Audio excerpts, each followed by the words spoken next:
naitwa Pastor Hansi Magnus, ni mchungaji kiongozi wa kanisa la Grace and Glory. Ni siku tu Mungu ametupa leo kwa ajili ya kufanyia shangwe, na tunamfanyia shangwe, tunamuinua, lakini ilibeba maudhui ya uzinduzi maalum kabisa wa huduma hii. Toka tulipoanza hatujawahi kufanya tukio kubwa kama hili.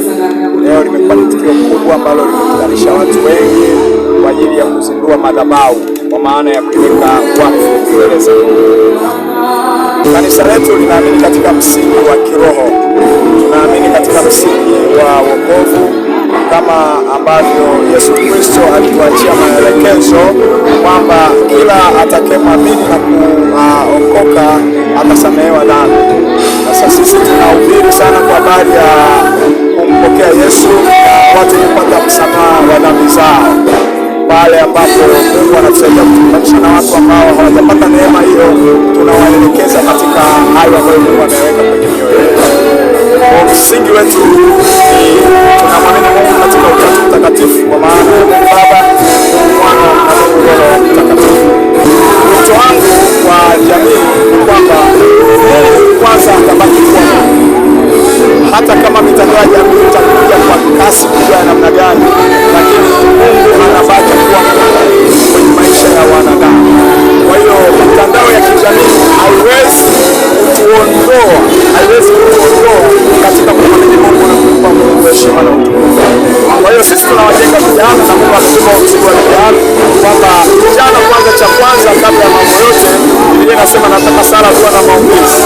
Kabla ya mambo yote tunataka vijana kwanza wamwamini Mungu na waishi katika utakatifu. Maono yetu ni maono makubwa, kwa sababu maono aliyoweka Mungu ndani yetu ni maono makubwa. Hichi tunachokiona hapa ni Mungu amefanya tu miezi 6. Kwa hiyo tunaamini katika yale maono tulionayo miaka 5 ya kwanza ambayo tumeiweka kama ndio kipimo chetu, tutakuwa hapa tulipo leo, na hicho ndicho kipaumbele chetu. Lazima tutaongezeka, lazima tutakuwa na tutapanuka kwa mipaka. Kanisa letu sisi ni taasisi ambayo inataka iguse jamii katika maeneo matatu. Eneo la kwanza ni eneo la kiroho.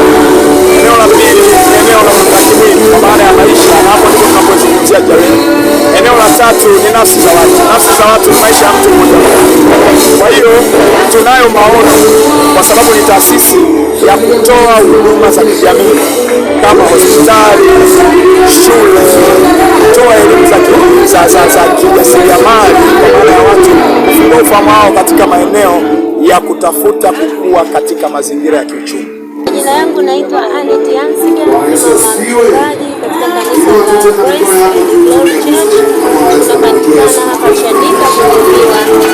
Kama mama, nikasimama kama mama kuhakikisha kwamba mchungaji anakaa katika kusudi la Mungu kwa njia ya kumwombea, kumshauri, na zaidi ya yote kusimama na yeye katika kila hatua ambazo tutazipitia katika kipindi hiki cha utumishi. Ushauri wangu kwa jamii na kwa watu wote wanaozunguka, nyakati hizi ni nyakati za mwisho. Usalama